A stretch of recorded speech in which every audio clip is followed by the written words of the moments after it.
Hello everyone, I am Kishan Kumar and you all are watching Kishan Kumar UPSC.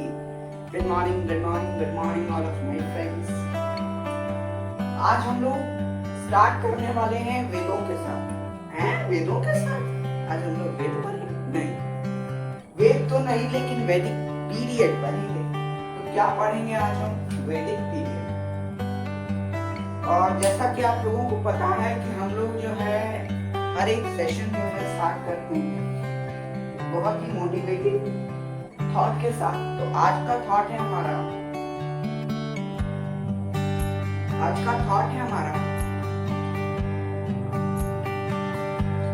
Atal Bihari Vajpayee के द्वारा लिखी गई एक कविता। अटल बिहारी वाजपेयी के द्वारा लिखी गई एक कविता। आज मैं आपको शायद अटल बिहारी वाजपेयी की कविता सुनाऊंगा। कल हो सकता है कि मैं रविन्द्रनाथ टैगोर का वोकेशन भी लेके आऊं। ऐसा नहीं है कि मैं किसी पॉलिटिकल पार्टी का सपोर्ट नहीं, मैं महान आत्माओं का सपोर्ट करता हूँ। इसीलिए मैं ये कविता सुनाता हूँ और ये चाहता हूँ कि आप इन कविताओं को याद करें और कुछ प्रेरणा दें। टूटे हुए सपनों के सुने कॉन्सिस की अंतर को चीर व्यथा पलकों पर टिकती। कहा है टूटे हुए सपनों की सुने कॉन्सिस की अंतर को चीर व्यथा पलकों पर ठिठकी। हार नहीं मानूंगा, रार नहीं ठानूंगा, हार नहीं मानूंगा, रार नहीं ठानूंगा। काल के कपाल पर लिखता जाता हूँ, गीत नया गाता हूँ, गीत नया गाता हूँ। गुड मॉर्निंग, शुरुआत करते हैं आज के इस बेहतरीन से प्लेटफॉर्म पे एक बेहतरीन सा टॉपिक के साथ जिसका नाम है वैदिक पीरियड।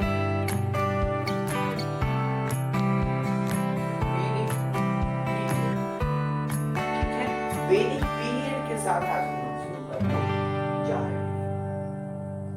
तो मेरी एक सबसे बुरी आदत है कि मैं सबसे पहले आपके सामने एक लाइन के साथ शुरुआत करता हूँ हर समय।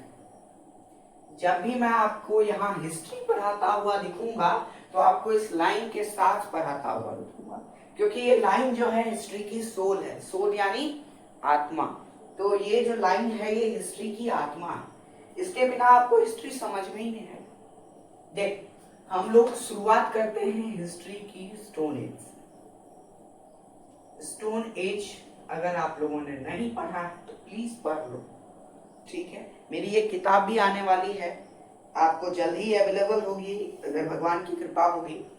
तो ये किताब का नाम होगा आपका इंडिया फ्रॉम बिगनिंग, और ये किताब मैं लिख रहा हूँ, अभी प्रोसेस में है।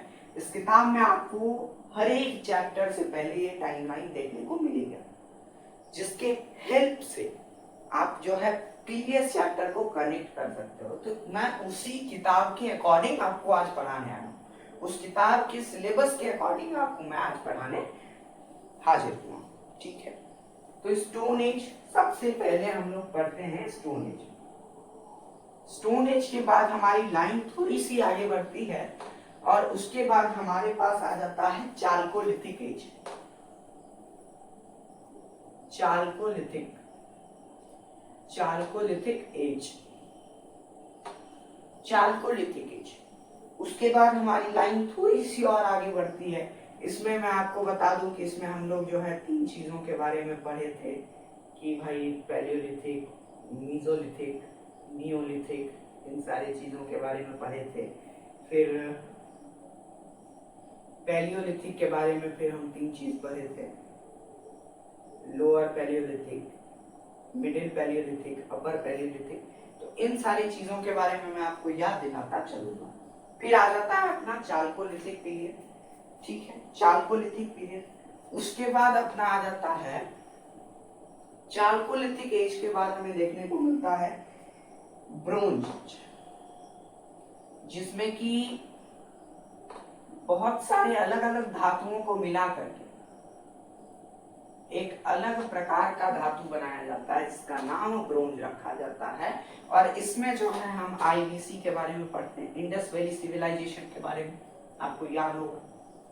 इंडस वैली के बाद आज हम लोग जिस टॉपिक के बारे में पढ़ने वाले हैं उस टॉपिक को हम लोग पढ़ते हैं, जिसका नाम होता है वैदिक पीरियड या फिर वैदिक एज। वैदिक पीरियड या फिर वैदिक एज। और ये जो है आपको, इसको आयरन एज भी कहा जाता है। आयरन एज भी कहा जाता है। क्यों कहा जाता है भैया? कोई तो लॉजिक हो, यूं ही थोड़े कह देते होंगे, नहीं, कोई तो लॉजिक होगा। तो वो लॉजिक के साथ आज हम लोग पढ़ने वाले हैं। वैदिक एज जो है आपका चलता है 1500 बीसी से। वैसे मैं आगे पढ़ाने वाला हूँ 1500 बीसी से 600 बीसी के पास, ठीक है। वैदिक पीरियड के दो तरह के होते हैं, सॉरी, वैदिक पीरियड के दो पीरियड्स में बांटा गया है वैदिक पीरियड को। अर्ली वैदिक पीरियड, ऋग वैदिक पीरियड उसी को कहते हैं। फिर ये लेटर वैदिक पीरियड, फिर उसके बीच में एक बॉर्डर लाइन ड्रॉ करेंगे, आयरन की डिस्कवरी हो जाती है। वो सारी चीजों को हम लोग जो है बहुत ही ब्रीफली पढ़ने वाले हैं इस चैप्टर में, और आपको इसी वीडियो लेक्चर में हर एक चीज मिलेगा।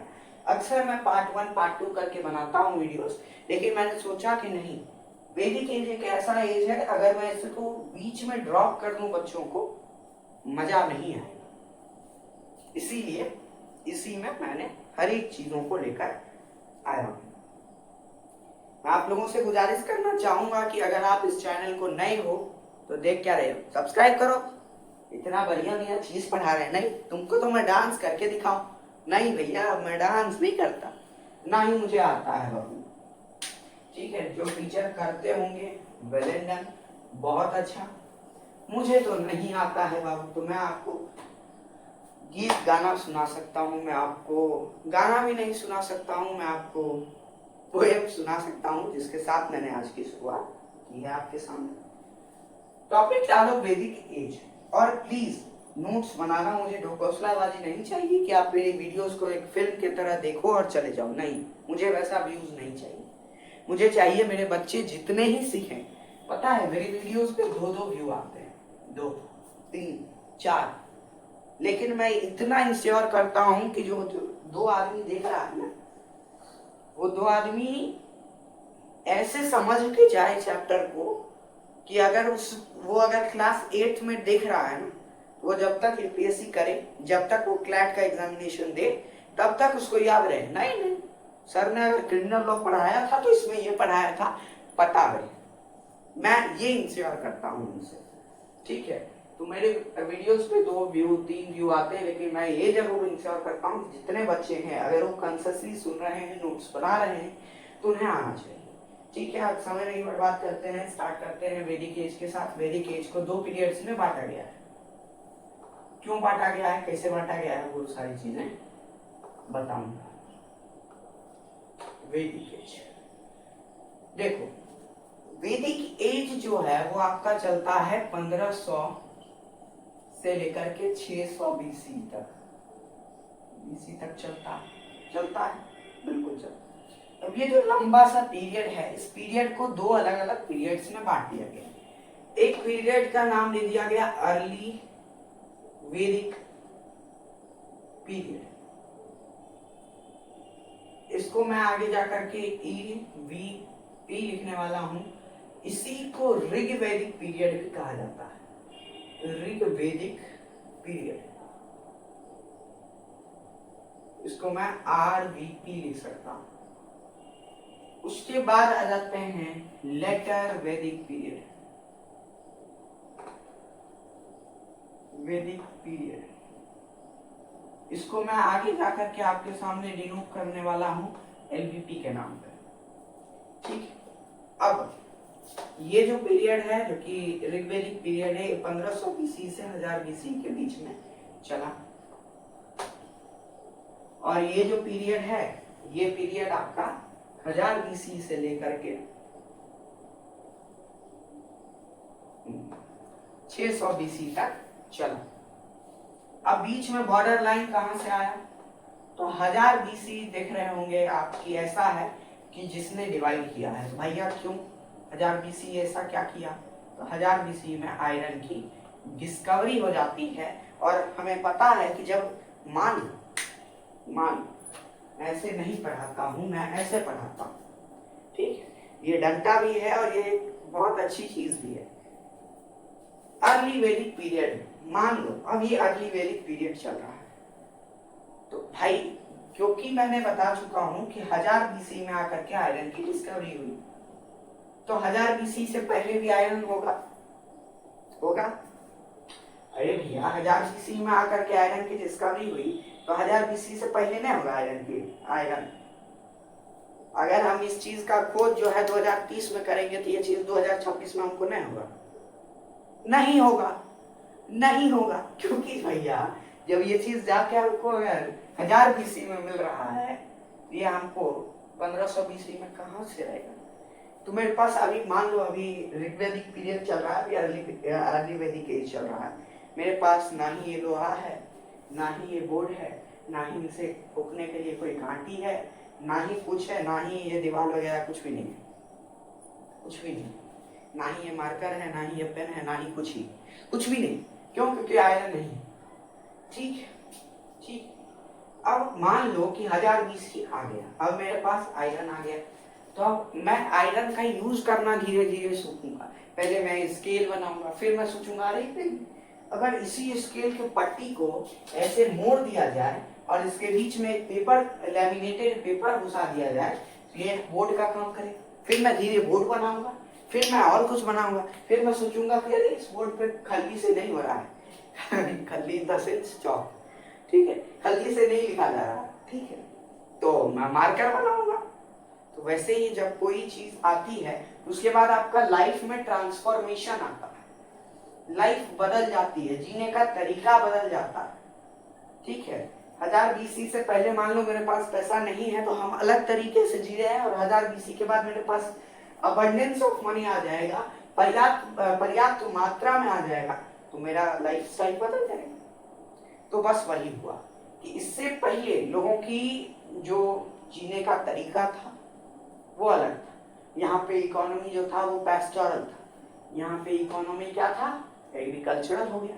यहाँ पर लोग गाय भैंस पाल के पैसा कमाते थे, यहाँ पर लोगों को अब मान लो लोहा आया तो लोगों ने एक्स बनाया, कुल्हाड़ी बनाया, पैसा आया तो लोगों ने जोतने के लिए हल बनाया, प्लॉ बनाया, तो जब बनाया तो कल्टीवेशन क्या हो गया, ग्रो कर गया कल्टीवेशन, तो लोग अब एग्रीकल्चर पे डिपेंडेंट होने लगे। यहाँ पर एग्रीकल्चर का कॉन्सेप्ट था, लेकिन बहुत मेहनत, हाथ से गड्ढा करना पड़ता था, हाथ से खोदना पड़ता था, इसीलिए इसकी इकोनॉमी पैस्टोरल थी, इसकी इकोनॉमी एग्रीकल्चर आ गई। मैं आपको आगे बताऊंगा इकोनॉमी में, जब मैं आऊंगा तो आपको मैं बताऊंगा कि क्या है नहीं है। अब बात ये होता है कि भैया वैदिक पीरियड को वैदिक पीरियड ही क्यों कहते हैं। ये तो पता चल गया कि भैया इसके दो तरह होते हैं, लेटर वैदिक, अर्ली वैदिक। इसके बीच में 1000 बीसी है जिसमें आयरन की डिस्कवरी हो जाती है, जिस कारण से लाइफ में ट्रांसफॉर्मेशन आता है, जिस कारण से इस पीरियड को दो भागों में बांट दिया जाता है, ऋग्वैदिक पीरियड और लेटर वैदिक पीरियड। बात ये है वैदिक पीरियड क्यों है, इसको गाय, कुत्ता, भैंस, बिल्ली कुछ बोल सकते थे, वैदिक ये पीरियड का है बोले, इसको चार्जर पीरियड बोल सकते थे, आयरन पीरियड बोल सकते थे, लोहा पीरियड बोल सकते थे, मार्कर पीरियड बोल सकते थे, कुछ पीरियड बोल देते, वैदिक के पीरियड का है। तो वैदिक पीरियड बाबू इसीलिए बोला गया इसको, क्योंकि सुनो ये जो पीरियड है इसका कहीं ना कहीं से हमको इंफॉर्मेशन मिलता है। ये मैंने जो अभी तक इतना बकैती किया, मैं क्या भगवान हमको आकर के सपना में बोले थे सरस्वती माता कि सुनो बाबू एक वैदिक पीरियड नाम का चीज होगा जो कि कल तुम पढ़ाओगे, ठीक है, वैदिक पीरियड में ऐसा ऐसा है, ऐसा ऐसा। भगवान आए थे, मैं उतना बड़ा पुण्यात्मा नहीं, ठीक, क्योंकि मैं दिन रात बच्चों को बजाता रहता हूँ। तो छोड़ो सारी बातें, वैदिक पीरियड, इसको वैदिक पीरियड ही क्यों करें, क्योंकि इसका कहीं ना कहीं से हमको सोर्स मिलता होगा ना, तब तो हमको जानकारी मिली। कुछ तो होगा कि उस समय के लोग जो है लिखा पढ़ी करके रखे होंगे, जो कि आज के हम लोग पढ़े और हमको इन्फॉर्मेशन मिला कि नहीं भाई वैदिक पीरियड में ऐसा ऐसा था, कुछ तो उसी को सोर्स कहा जाता है। तो वैदिक पीरियड का सबसे बड़ा सोर्स है वेदास। वेदास जो है वैदिक पीरियड का सबसे बड़ा सोर्स है। तो वैदिक पीरियड के बारे में जितनी भी इंफॉर्मेशन है वो हमें वेदास से मिलती है। There are 4 Vedas, Rigveda, Rigveda, Yajurveda, Atharvaveda, Samaveda. ऋग्वेद क्या है? ऋग्वेद जो है कलेक्शन ऑफ हाइम्स है, कलेक्शन ऑफ हिम्स। ऋग्वेद मैं लिख दे रहा हूं, ऋग्वेद हाइम्स मतलब पोएम्स है इसमें ऋग्वेद में, ठीक है। यजुर्वेद, यजुर्वेद, यजुर्वेद क्या है? तो यजुर्वेद में रिचुअल्स के बारे में बताया गया आपको। रिचुअल्स, पूजा करना तो है लेकिन करना कैसे है, विधियों के बारे में बताया गया। Atharvaveda black magic, black magic, काली जादू के बारे में बताया गया।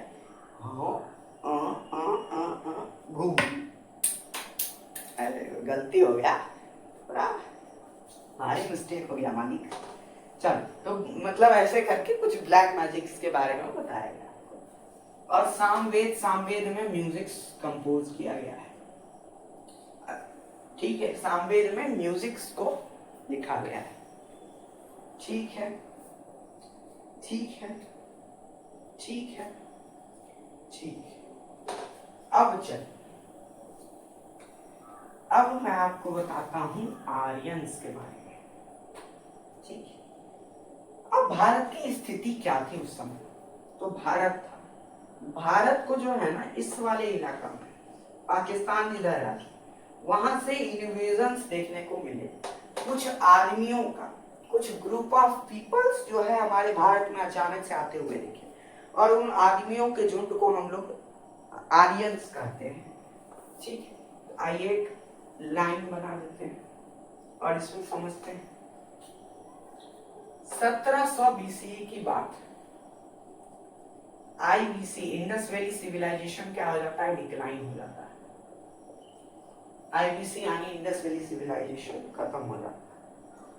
उसके बाद 1500 वैदिक 1500 पीरियड में, 1500 बीसी में आपको वैदिक पीरियड का दिखता है। और यही 1500 बीसी में आपको दूसरे इलाकों से लोगों का इन्वेजन इंडिया की ओर दिखता है, जिन लोगों को आर्यंस कहा जाता है, ठीक है। कुछ स्पेशल ग्रुप्स ऑफ लोग जो हैं वो इंडिया में आने लगे, ठीक है, जिन्हें आर्यंस कहा गया। आर्यंस जो है अपने आप को वेदास के कंपोजर मानते हैं, कहते हैं कि नहीं, जब से वैदिक पीरियड स्टार्ट हुआ है तब से हम लोग आर्यंस लोग यहाँ पर आए, और आर्यंस कहते हैं कि नहीं, हम ही लोग क्या है, वेदास के कंपोजर हैं। अब देखो, वेदास लिखा नहीं गया, कंपोज किया गया, ठीक है। मान लो मैं कोई आदमी हूँ, मैं पढ़ा लिखा हूँ, मैं अभी 1500 बीसी है, अभी वैदिक पीरियड आ रहा है, मैंने कुछ लिखा कि यहाँ पर इकोनॉमी ऐसी है, ऐसी है, ऐसी है, और मैंने करके कहीं रख दिया, वो कागज कहीं उड़ गया। अब जब 1500 बीसी में आर्यंस आए तो आर्यंस को वो कागज मिल गए। अब उन्होंने वैसे वैसे 15-20 कागज लिए, 15-20 कागज लिए, उसने एक पोथी बना ली, एक किताब बना ली। तो क्या किया? कंपोज किया कि लिख दिया? मैं जो किताब अभी लिख रहा हूँ मैं लिख रहा हूँ, ऐसा नहीं है कि भाई मैं मेगास्थनीज के घर पे गया, मेगास्थनीज ने मुझे पुराना कागज दिया और मैंने उसको जोड़ के किताब बना के पब्लिश कर दिया। नहीं, मैं वो निकम्मों वाले काम नहीं कर, मैं लिख रहा हूँ, मैं लिख रहा हूँ, ठीक है। लेकिन उन्होंने कंपोज किया, ठीक है।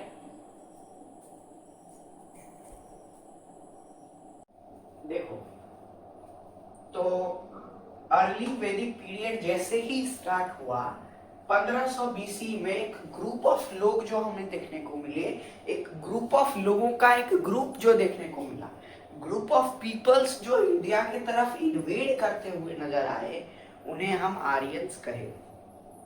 उन्हें हम क्या कह दिए कि भैया तुम तो आर्यंस हो, ठीक है। चल आगे देखो। अब देखो, एडवेंट ऑफ आर्यंस, आप इसको इरेज करो और एक टॉपिक दो नया, जिसका नाम होगा इस टॉपिक का एडवेंट ऑफ आर्यंस। क्या टॉपिक का नाम है? एडवेंट ऑफ आर्यंस,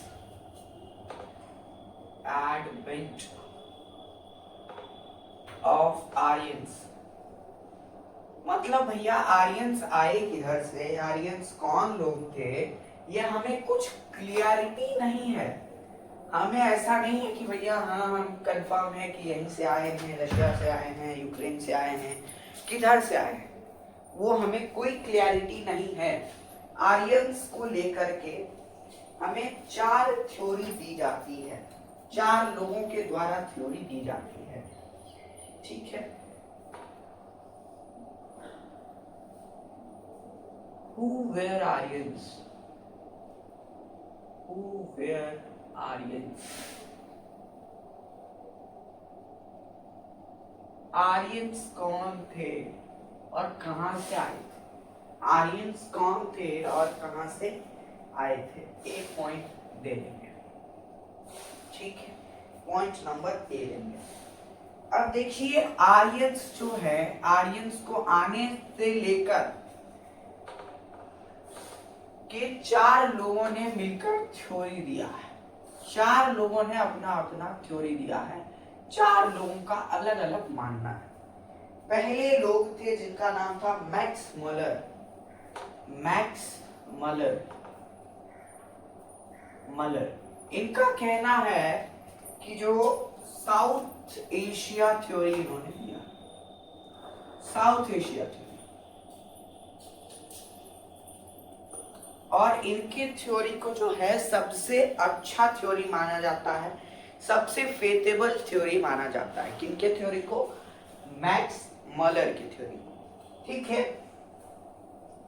ये इनका कहना है कि भैया जो आर्यंस थे ना, वो क्या हुआ कि पहले नॉर्थ एशिया में रहते थे, पहले वो रशिया वगैरह में रहते थे, और रशिया से वो जो है माइग्रेट करते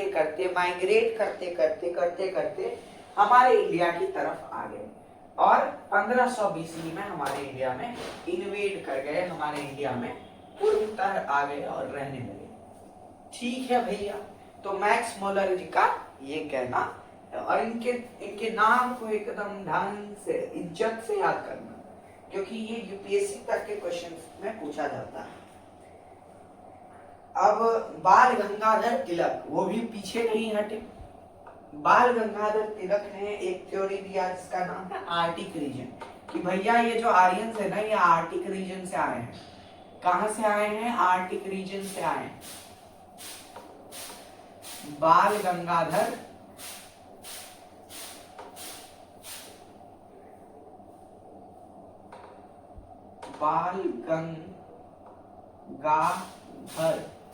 तिलक भैया ने क्या कहा कि आर्यंस रशिया वगैरह से नहीं आए हैं, ये आर्टिक ओशन से आए हैं, ये आर्टिक रीजन से आए हैं, ठीक है। और ये आर्टिक रीजन से जो है माइग्रेट करते करते इंडिया तक पहुंच गए। फिर एक तिब्बतीय थ्योरी दिया जाता है दयानंद स्वामी के द्वारा। दयानंद स्वामी का कहना है भैया तुम दोनों गलत, क्योंकि सोचो कि रशिया से इंडिया तक कैसे आएगा? उस समय ना बाइक था, ना कार था, ना कुछ था, कैसे आए होगे ये भी तो बताओ। तो किसका? दयानंद सरस्वती का कहना है कि आप सभी लोग गलत हो, ये लोग जो है तिब्बत वाले एरिया से आए होंगे, तिब्बत वाले एरिया में ये लोग रहते होंगे, और उधर से जो है ये लोग इंडिया में घुस गए, ठीक है। तो इनका थ्योरी का नाम दिया गया तिब्बतियन थ्योरी, तिब्बतियन थ्योरी, ठीक है। किसने दिया? तो दयानंद स्वामी ने, दयानंद सरस्वती। आपको इनका नाम अच्छे तरीके से याद करना है, इनका नाम और इनका नाम आप तो याद कर ही लोगे, क्योंकि भैया इनका इंडियन नाम है। मैक्स मलर ने क्या थ्योरी दिया था कि रशिया से आए थे, जो थे वो रशिया से आए थे। अब देखो, अब लैंग्वेज की बात कर लेते हैं, अब थोड़ी सी बात लैंग्वेज की ओर कर लेते हैं। Point number B, Indo European. Indo European, इन लोगों का कहना था कि संस्कृत से जो है इन लोगों ने आर्यंस ने हमारे इंडिया में संस्कृत को मूल भाषा माना और संस्कृत को मद्देनजर रखते हुए इन्होंने और ज्यादा क्या कर दिया भैया, और ज्यादा भाषाओं का निर्माण कर दिया, जिसका बेस क्या है, संस्कृत। जर्मनी, जर्मन का किया, ठीक है, तो जर्मन का base Sanskrit. English, English, Italian, Italian, Italian और फ्रेंच, फ्रेंच। कुछ भाषाओं का नाम मैंने लिखा, कुछ भाषाएं अननोन है कि भैया इन्होंने आर्यंस ने ही इसे डेवलप किया है या नहीं किया है, उसमें डाउट। चलिए पॉइंट सी की तरफ आ जाते हैं। पॉइंट सी में दिया गया है कि इकोनॉमी जो था वो पैस्टोरल था, इकोनॉमी पैस्टोरल था। जो आर्यंस थे इनकी इकोनॉमी क्या थी, पैस्टोरल थी। इकोनॉमी कैसी थी, पैस्टोरल थी।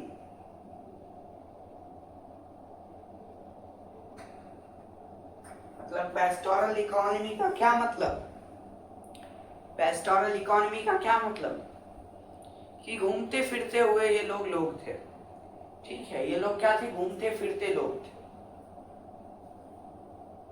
इनकी इकोनॉमी उतना ज्यादा स्टेबल नहीं थी, घूमते फिरते रहती थी इनकी इकोनॉमी, कभी अच्छी हो जाती थी कभी खराब हो जाती थी, इकोनॉमी का कुछ पता ही नहीं था, जैसी तैसी इकोनॉमी चल रही थी। तो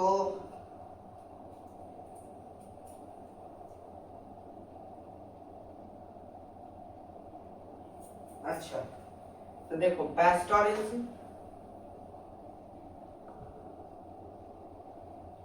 प्लस एग्रीकल्चर जो था, नोन तो था,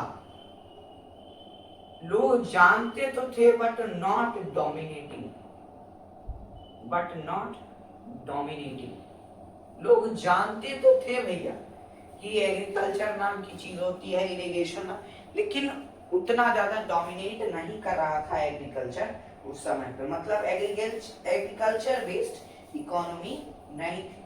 सोसाइटी की बात कर लें तो सोसाइटी जो थी उस समय ऋग्वेदिक पीरियड में, मतलब अर्ली वैदिक पीरियड में सोसाइटी क्या थी, मेल डोमिनेटेड सोसाइटी थी, मेल डोमिनेटेड, डोमिनेटेड मतलब सोसाइटी, मतलब मेल डोमिनेटेड सोसाइटी थी भैया, फीमेल्स की कोई इज्जत नहीं थी, सिर्फ मेल की इज्जत थी, मेल डोमिनेटेड सोसाइटी थी। ई नंबर पॉइंट लिख लो, ई नंबर पॉइंट लिख लो कि जो हॉर्स की इंपॉर्टेंस लोग जानते थे कि भैया हॉर्स की क्या इंपॉर्टेंस, हॉर्स की इंपॉर्टेंस जानते थे। किस चीज में हॉर्स की इंपॉर्टेंस जानते थे, तो वार में। वो लोग जानते थे कि हॉर्स का इंपॉर्टेंस वार में बहुत ज्यादा होता है, हॉर्स पे चढ़ के हम लोग लड़ाई कर सकते हैं, हॉर्स हमारे रथों को कभी कभी खींच सकता है, ठीक है। तो हॉर्स यानी कि बहुत सारे जानवरों की जो है डोमिनेंस देखी गई कि भैया वो लोग जो है कैटल रेयरिंग भी कर रहे थे, वो लोग जानवरों का पालन पोषण भी अच्छे तरीके से कर पा रहे थे, ठीक है भैया। चलो अब इसको जो है आप लोगों को स्क्रीनशॉट लेना है, स्क्रीनशॉट ले लो, लिखना है लिख लो, ठीक है, मैं मिटाने वाला हूं। और अगला टॉपिक हम लोग डालेंगे आर्यंस। ये तो हम लोगों ने देखे कि भैया एडवेंट ऑफ आर्यंस क्या था, ठीक है। अब अगला टॉपिक डालो आर्यंस। आर्यन, ये तो अभी हम लोगों ने क्या देखा कि आर्यन आए तो यहाँ की इकोनॉमी कैसी थी, आर्यन आए तो यहाँ के लोग कैसे थे, आर्यन आए तो यहाँ की सोसाइटी कैसी थी। अब हम लोग आगे देखेंगे, ठीक है। आर्यन, अगला टॉपिक डालो आर्यंस। आर्यंस, आर्यंस जो है first appear in central Asia, they first appeared in Central Asia. They first appeared in Central Asia. कौन? आर्यंस। आर्यंस जो है वो, अब देखो यहां पे एक बना लो,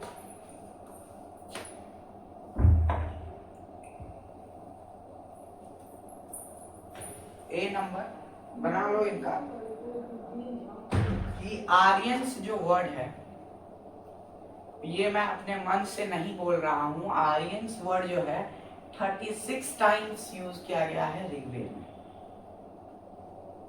ऋग्वेद में 36 टाइम्स जो है आर्यन वर्ड का यूज किया गया, 36 बार आर्यंस आर्यंस आर्यंस आर्यंस बोला गया है। तो भैया आर्यंस कौन थे, इसके बारे में खोज किया गया, तो पता चला कि जो लोग उस समय इंडिया इन्वेड किए थे उनका ही नाम आर्यंस रखा गया था। ठीक है, पॉइंट नंबर बी लिखो।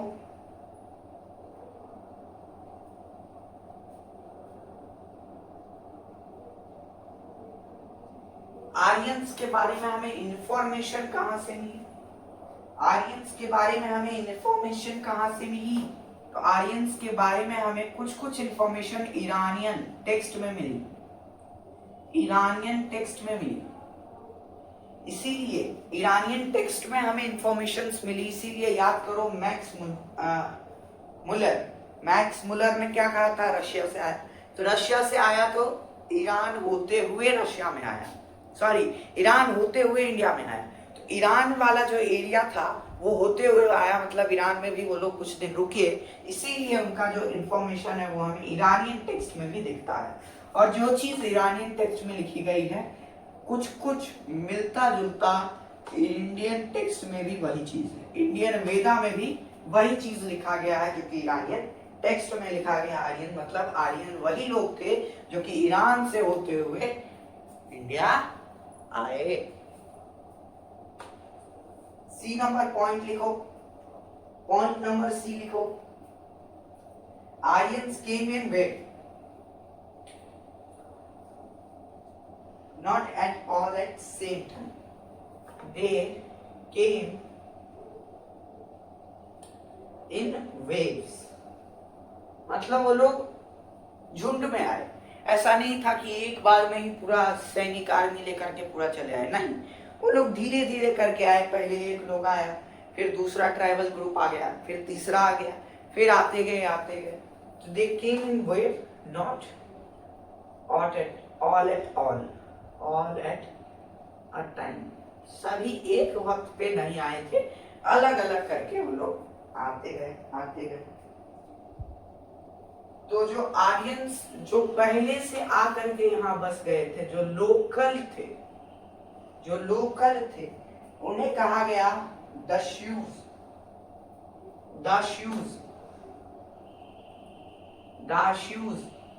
और जो आर्यंस अब आ रहे थे उन्हें कहा गया दासाज।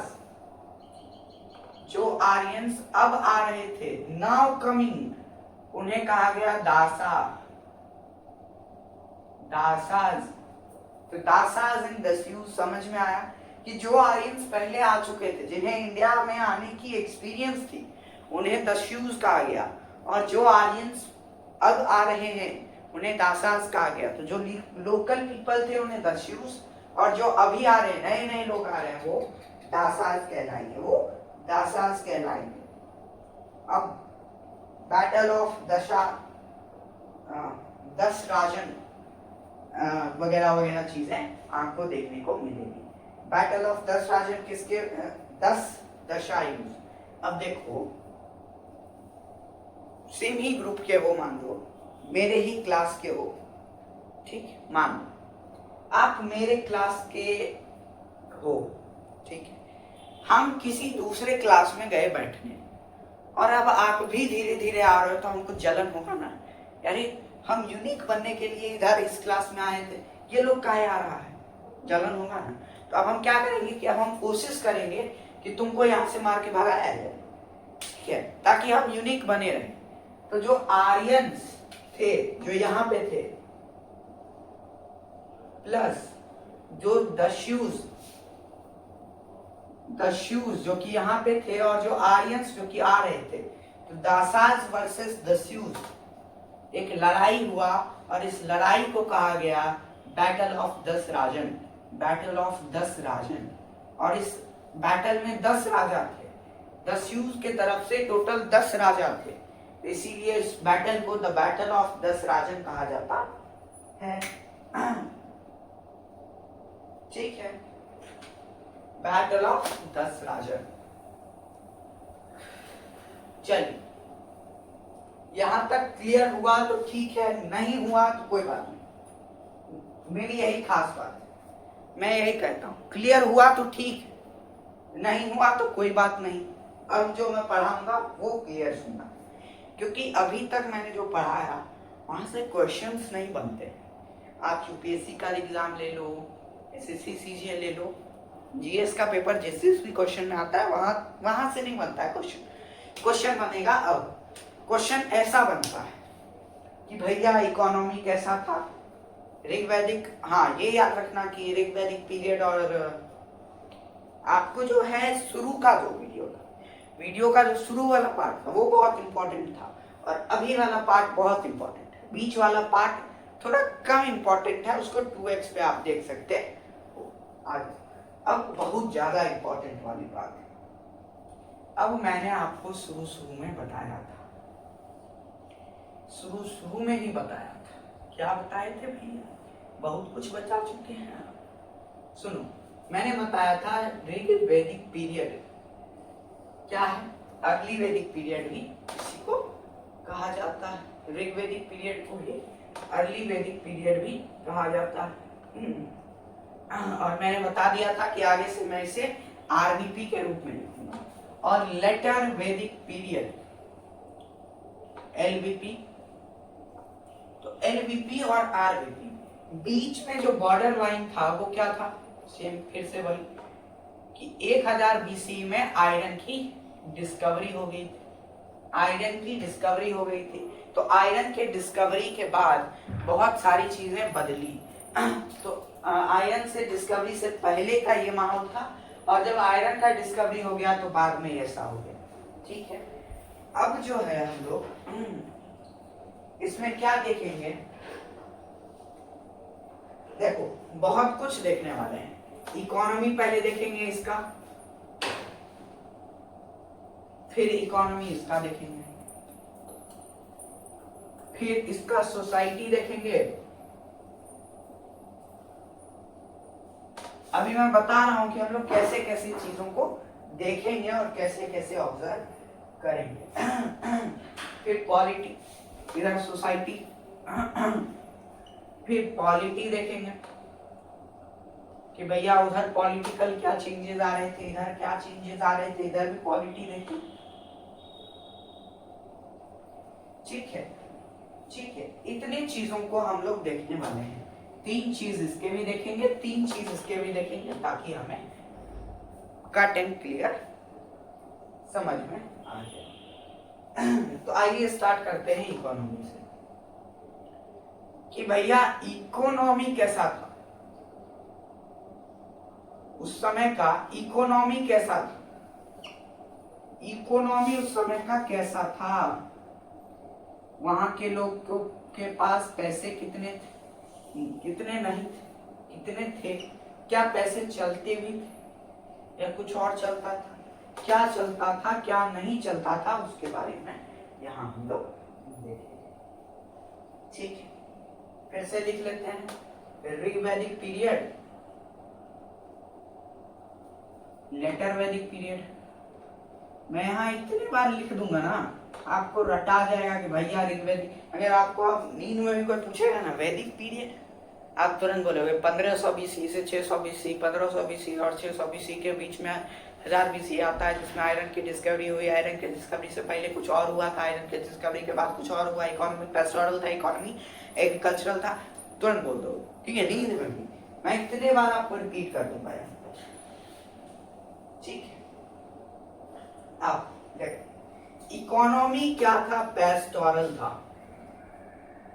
इकोनॉमी पेस्टोरल था, मतलब एग्रीकल्चर वगैरह पे डेवलप्ड नहीं था। इकोनॉमी उतना ज्यादा कुछ खास नहीं था।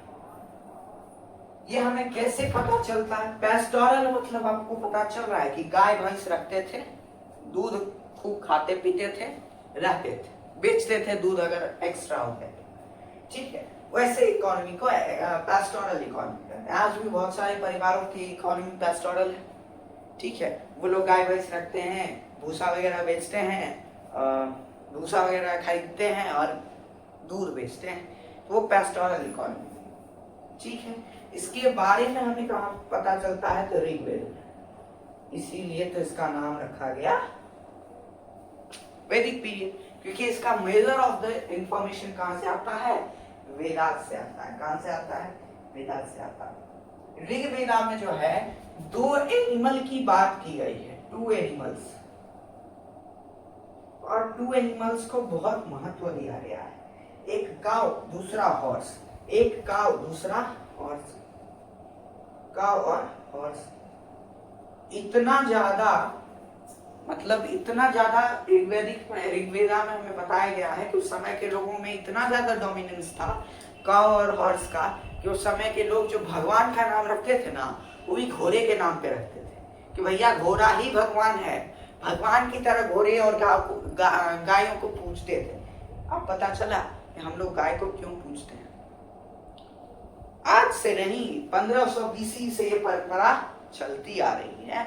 गाय हमारी माता। गाय क्या, हमारे जितने भी जानवर हैं वो सारे पूजे हैं, ठीक है, क्योंकि वो हमारी इकोसिस्टम को जनरेट करने में हेल्प कर रहे हैं। गांव को जो है, काव को जो है गावस्ती के रूप में बोला गया है। काव को जो ऋग्वेदा में लिखा गया है ना, काव को जो ऋग्वेद में लिखा गया है ना, काव को बोला गया है गवस्ती। गवस्ती है भैया। और हॉर्स को जो है, हॉर्स के नाम पर गॉड्स का नाम रखा जाता है। गॉड्स का नाम रखा जाता है किसके नाम पे? हॉर्सेस के नाम पे। हॉर्सेस के नाम पे रखा जाता है। Agriculture is known but not dominating. Economy pastoral क्यों है? क्योंकि एग्रीकल्चर नहीं जानते थे वहां के लोग। नहीं, एग्रीकल्चर जानते थे लेकिन यूज नहीं करते थे।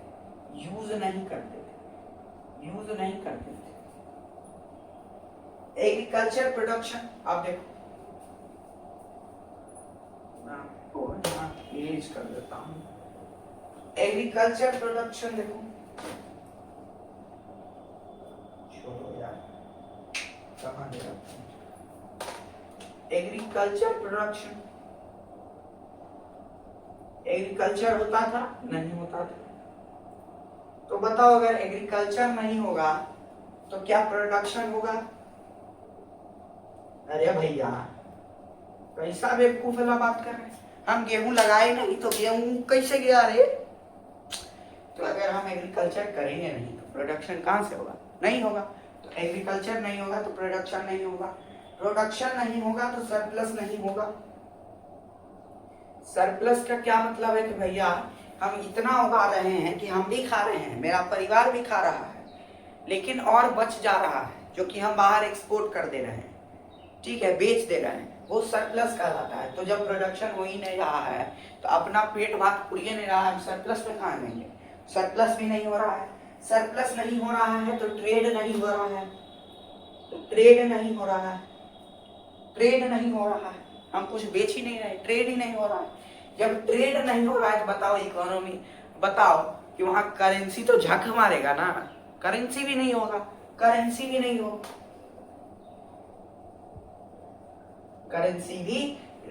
तो ये था इकोनॉमी किसका?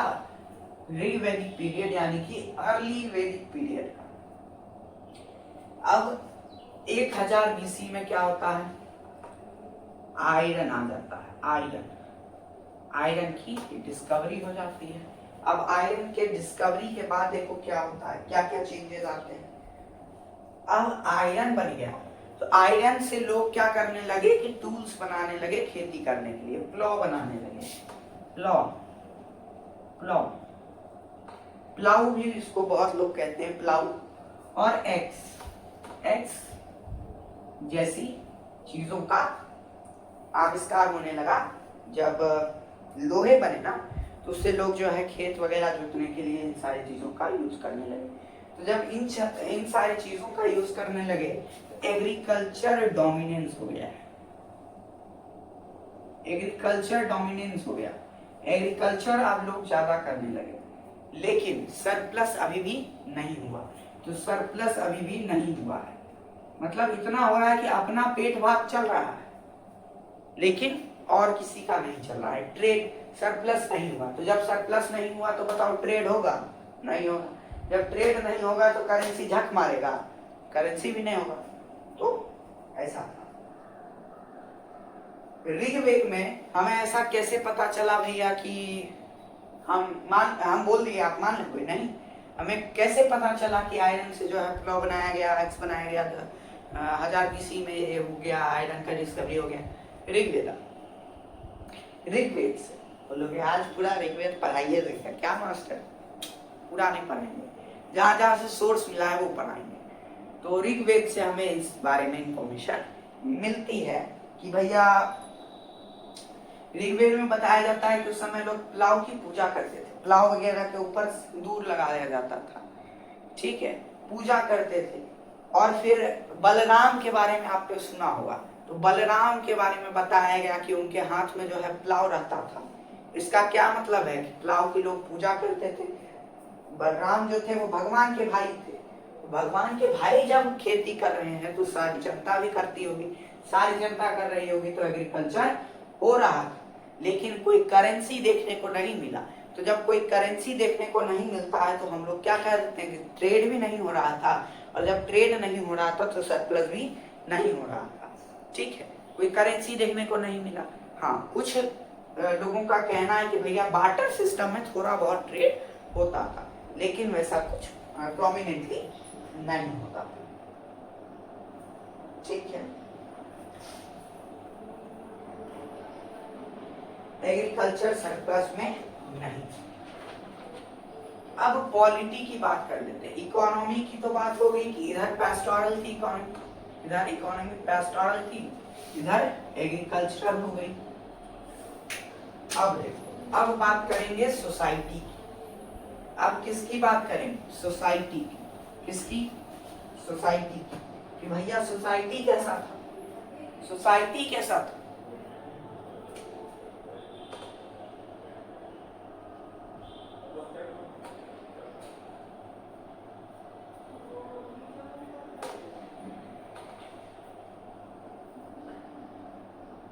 ऋग वैदिक पीरियड, लेटर वैदिक पीरियड, ठीक है।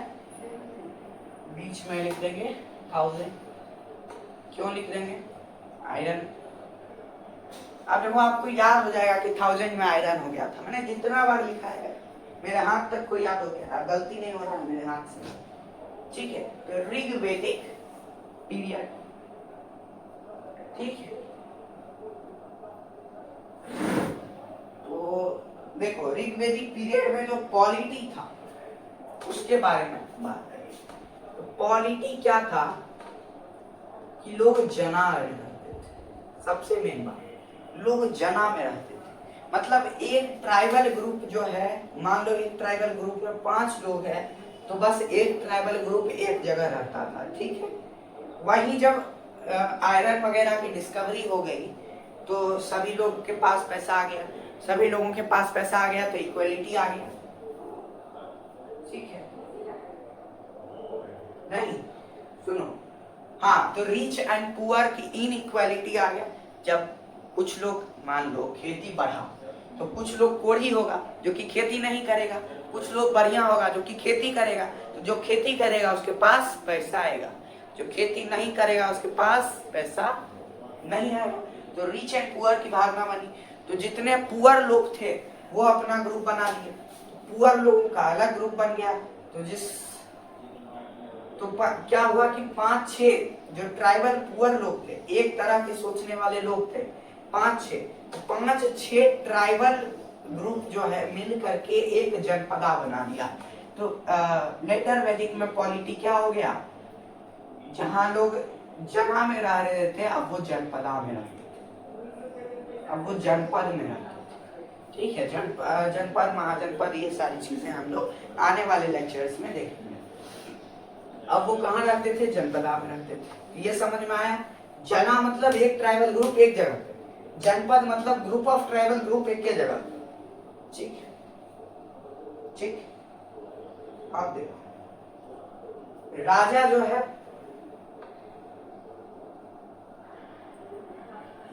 राजा जो है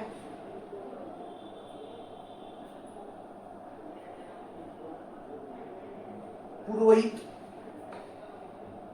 पुरोहित और छत्रपति, या फिर इसको मैं लिखता हूं सेनापति। तो राजा, पुरोहित और सेनापति क्या होने लगे? बनने लगे। एक अलग, जो मान लो एक जना बना, एक ट्राइबल ग्रुप बना, तो उस ट्राइबल ग्रुप का एक हेड बन गया, वो राजा कहला गया। एक और हेड बन गया, वो जो ब्राह्मण है उस ट्राइबल ग्रुप में, वो पुरोहित बन गया, प्रीस्ट बन गया। और एक और जो कि क्षत्रिय है, वो सेनापति बन गया, ठीक है, ठीक है। लेकिन स्टैंडिंग आर्मी नहीं थी। क्यों नहीं थी आर्मी? मैंने आपको अभी बताया कि जब करेंसी झक मारने के लिए आएगी, मैंने बोला था कि करेंसी तो होगी नहीं, तो करेंसी होगी नहीं तो स्टैंडिंग आर्मी होगी क्या? नहीं होगी, क्योंकि स्टैंडिंग आर्मी होगी तो हमको पेमेंट करना पड़ेगा। पेमेंट का कोई फॉर्म था नहीं उस समय, तो स्टैंडिंग आर्मी भी नहीं थी। जब भी कोई दूसरा राजा अटैक कर देता था तो जितने लोग थे सब मिलकर के अटैक करते थे, क्योंकि कोई स्टैंडिंग आर्मी नहीं थी। जैसे आज हमारे पास स्टैंडिंग आर्मी, वैसे वहां पे नहीं। अब बताओ, पैसा नहीं है, करेंसी नहीं है, तो टैक्स कैसे कलेक्शन होगा? तो नो टैक्स कलेक्शन, टैक्स भी कलेक्शन नहीं होता था, टैक्स भी कलेक्शन नहीं होता था। ये तो कॉमन सेंस की बात है कि भैया जब करेंसी होगा नहीं तो पेमेंट होगा नहीं, पेमेंट होगा नहीं तो स्टैंडिंग आर्मी होगा नहीं, जब करेंसी नहीं होगा तो कलेक्शन किस बात का? कलेक्शन होगा कैसे? तो होगा ही नहीं। लेटर वैदिक एज में थोड़ा कुछ कुछ डेवलपमेंट आया, लॉ एंड ऑर्डर होने लगे, लॉ एंड ऑर्डर बनने लगे कि भैया राजा जो कहेगा वही होगा। पुरोहित को भी राजा की बात सुननी पड़ेगी, इसमें पुरोहित राजा अलग चीज था। हाँ, एक चीज और कि जब जना में लोग रह रहे थे ना, तो लोग अलग अलग समिति बनाते थे कि भैया अगर लड़ाई हो गया तो समिति में जा करके हम लोग जो है राजा से जो है न्याय की मांग करेंगे। तो वो सारी चीजें जब इधर आई तो खत्म हो गई, ठीक है, वो सारी चीजें खत्म हो गई। परिषद बन गया, परिषद जो कि आज भी है हमारे पास, परिषद बनने लगा कि भैया कुछ भी प्रॉब्लम हो आप परिषद में आओ, परिषद में एक सभा बनेगा, सभा बैठेगा, सभा आपको जो है डिसीजन देगा। तो जना में क्या था? जना में भी अलग अलग हर एक चीज के लिए अलग अलग था कमिटी कि भैया अगर खेत का लड़ाई हुआ तो इस कोर्ट में जाओ, मतभेद हुआ तो इस कोर्ट में जाओ, राजा चुनना है तो इस कोर्ट में जाओ। जबकि एक कर दिया गया, सबको मिला करके परिषद बना दिया गया। कब? लेटर वैदिक एज में। तो हमको क्या दिख रहा है कि जैसे जैसे टाइम बीता, लोगों का माइंड इनहेंस हो गया, लोगों का माइंड बड़ा हो गया, ठीक है। लोग कहें कि भैया 75 को कोर्ट बनाएंगे, इससे अच्छा ये वो कोर्ट बनाएंगे, है ना। अब राजा को भी अलग दिखाना था, राजा को भी अलग दिखाना था। इनइक्वालिटी की भावना आ गई, इनइक्वालिटी। तो राजा के अंदर भी आई हो, राजा भी बोलेगा क्या ये सब अमीर लोग भी इसी ट्राइब में रह रहा है, हम भी इसी ट्राइब में रहेंगे। तो राजा अलग अपना ट्राइब बना लिया। राजा अपना यूनिकनेस दिखाने के लिए बहुत सारा यज्ञ करने लगा अलग अलग, जो कि सिर्फ राजा कर सकता था। जैसे अश्वमेध यज्ञ, इसमें घोड़ा को छोड़ दिया जाता था और घोड़ा जहां तक दौड़ेगा वहां तक उस राजा का एम्पायर, और जिस राजा ने रोक दिया उस राजा के घोड़ा से, उससे लड़ाई होता था, फिर जो जीतता था उसका एम्पायर हो जाता था, ठीक है। अश्वमेध यज्ञ वगैरह होने लगे, ठीक है। और अब